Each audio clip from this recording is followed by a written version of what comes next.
আমরা ছোটবেলায় একটা কথা শুনে কিন্তু বড় হয়েছি, বা ওই কথাটা কিন্তু একটু বড় হয়ে যাওয়ার পর আমরা নিজেরাও রিয়েলাইজ করেছি।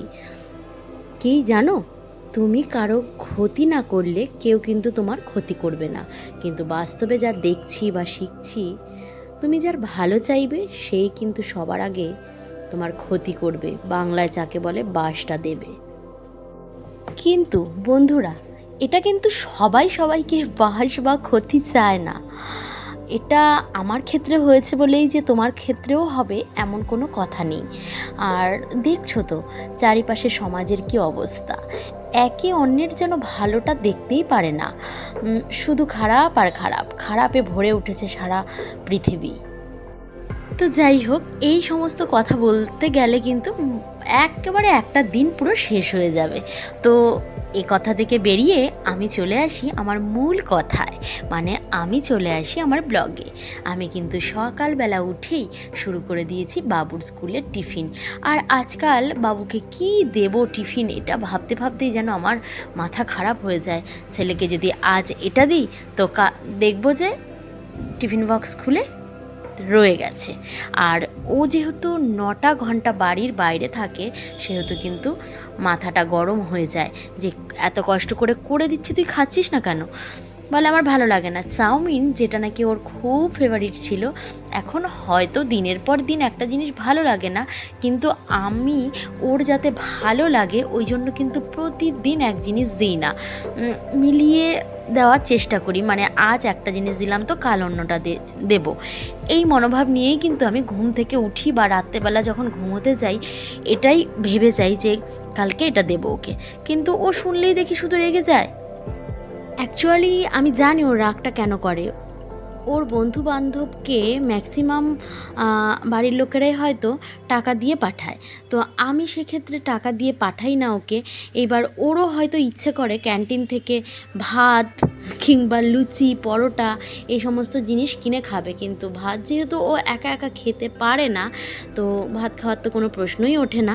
আর লুচি পরোটা আমি তো নিজেই করে দিই এগুলো, তা ওখান থেকে খাওয়ার কি দরকার। আমার বক্তব্য হচ্ছে এটা।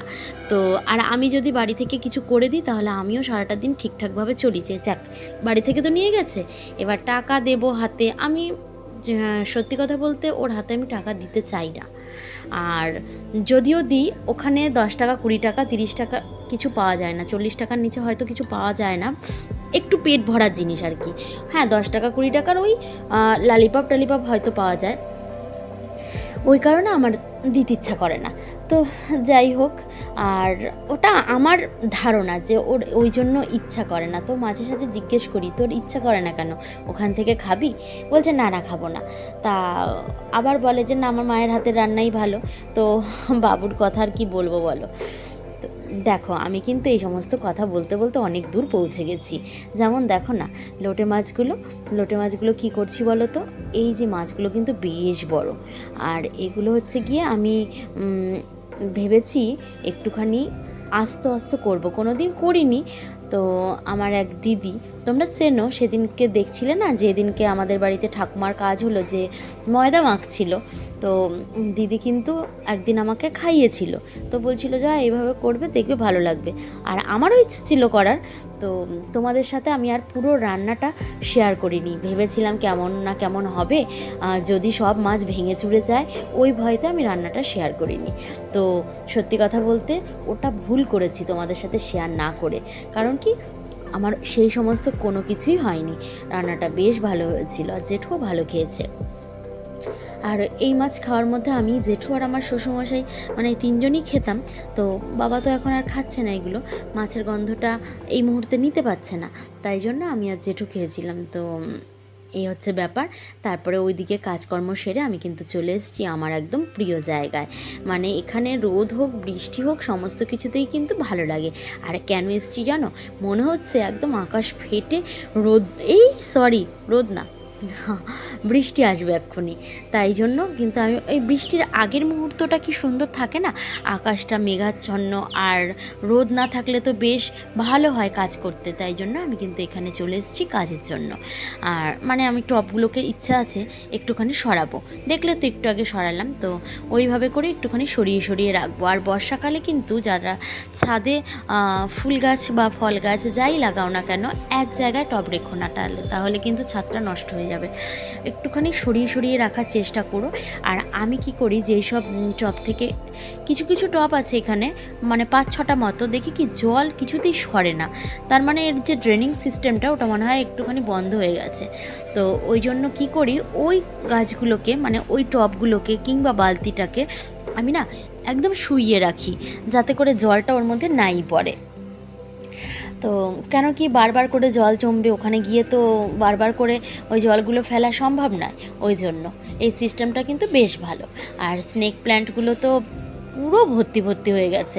তো স্নেক প্ল্যান্টগুলো ইচ্ছা আছে যে মানে পটগুলো পরিবর্তন করে দেব। পরিবর্তন বলতে গেলে মানে একটা পটের মধ্যে তো প্রচুর হয়ে রয়েছে, এবার ওইগুলোকে এক একটা ইয়েতে দেওয়ার ইচ্ছা আছে।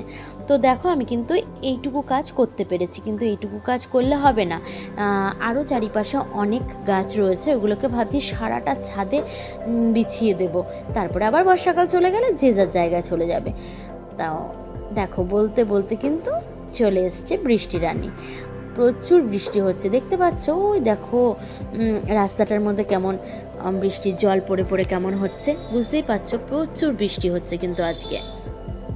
বর্ষাকালে যেমন গাছেদের খুব আনন্দ হয়, তেমনি করে কিন্তু কিছু কিছু গাছের খুব ক্ষতিও হয়ে যায়।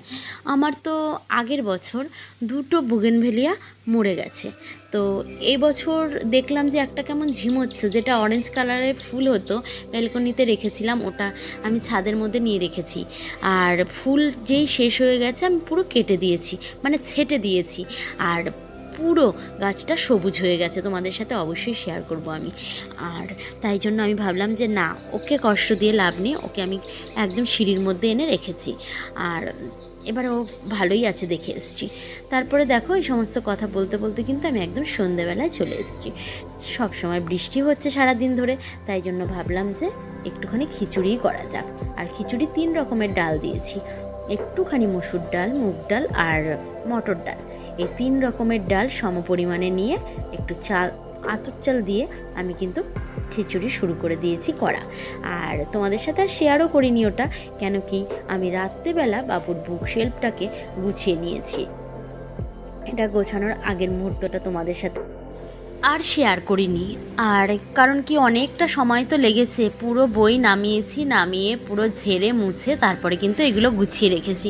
গোছানোটা কতক্ষণ আর থাকবে, কালকের দিনটা কি থাকবে? যদি আমি বই বের করে দিই তাহলে থাকবে, আর না হলে যেমনকে তেমন হয়ে থাকবে। আর ওই যে খাতাগুলো দেখতে পারলে সাদা সাদা, ওই খাতাগুলো এক্সট্রা, ওইগুলোকে আমি পুরো প্যাকিং করেই রেখে দিয়েছি, না হলে আমার ছেলে ওই খাতাগুলোর মধ্যেই লিখতে চাইবে বারবার করে, আর প্যাকিং থাকলে ওর থেকে আর খুলবে না। তো দেখো আমি কিন্তু এবারে মানে বুক সেলফের যে বাইরের জায়গাটা ওটা ভালো করে পরিষ্কার করে নিচ্ছি। আর দেখো কটা বাজে, দেখতেই পাচ্ছ আমি কিন্তু গুছিয়ে নিয়েছি। আর ওপরের যে একটা কাপড় পেতেছি, কাপড়ে কিন্তু আরও এক টুকরো এই পাশে ছিল, কিন্তু আমি ওটা পাতিনি কেন জানো, ওই ডিজাইনটা পুরো উল্টো, তাই জন্য। আর এইদিকে দেখো কালকে সকালবেলা যেহেতু বাবু যাবে স্কুলে, আর ওকে ওই বই গোছায় কিন্তু আজকে আমার জন্য রেখে দিয়েছে। আমার একেতেই কাজের শেষ নেই, তারপর আমার ছেলে আবার আমাকে এই কাজটা দিয়ে ঘুমিয়েছে। ওই যে বাবু ঘুমাচ্ছে দেখেছো। আর আমি তো দেখছি যে আজকে বিছানার চাদরটাও চেঞ্জ করিনি, এটা মানে এটার মধ্যেও ঘুমিয়ে পড়েছে। আর ওইদিকে দেখো আমার ছেলে ঘুমাচ্ছে, ও কিন্তু গায়ে কিচ্ছু দিয়ে ঘুমায়নি, মানে পুরো ফ্যানও চলছে, আর ওইদিকে দেখতেই পাচ্ছ এসিটাও চলছে। আর তারপরে আমি এসে ওকে চাদরটা দিয়েছি, চাদর বলতে বেড কভারটা। আর বেড কভার হোক আর কম্বল হোক যাই দিই না কেন, ও শুধু বারবার করে ফেলে দেয়। ওটা শীতকালেও ওর জন্য পুরো শীতকাল মনে হয় আমি কম্বল ছাড়াই ঘুমিয়ে থাকি, কারণ আমি যদি একটুখানি আমার সাথে ওকে নিয়ে ঘুমাই তাহলে পরে ও মানে একটু কম্বলের নিচে ঘুমায়, না হলে পরে ও কিচ্ছু গায়ে দিয়ে ঘুমোতে চায় না, এত গরম ওর নাকি। আর আমার ঘরে যেহেতু কোনো ভেন্টিলেটর নাকি বেশ বলে না, তো ওই সমস্ত জিনিস নেই, তাই আমার ঘরটা কিন্তু শীতকালেও বেশ গরম থাকে। তাহলে চলো, আজকের ভিডিওটা কিন্তু একদম শেষ পর্যায়ে চলে এসেছি। ভালো লাগলো গো আজকের ভিডিওটা আমার? যদি ভালো লাগে তাহলে কিন্তু অবশ্যই জানিও, আর খারাপ লাগলে কোথায় খারাপ লাগলো ওটাও জানিও, যেও তাহলে ওই জিনিসটা আমি পরের দিন থেকে বাদ দিয়ে দেব। তো ঠিক আছে, এখন আমি তোমাদেরকে গুড নাইট জানিয়ে বিদায় নেব। তো তোমরা ভীষণ ভালো থেকো আর একে অন্যের সাথে জুড়ে থেকো। আর হ্যাঁ, বিদায় নেওয়ার আগে আমি কিন্তু ওই যে আমার ওখানে একটা পুতুল আছে, পুতুলের মাথায়ও কিন্তু ক্লিপ জুড়ে দিয়েছি, ওটা দেখাবো, তারপরে কিন্তু চলে যাব। দেখেছো, ক্লিপ দিয়ে দিয়েছি ওর মাথায়, আর রাখি পরিয়ে দিয়েছি ওই ফ্লাওয়ার ভাসটার মধ্যে। আমার ছেলে কালকে বলবে, এই দেখো রাত 11:20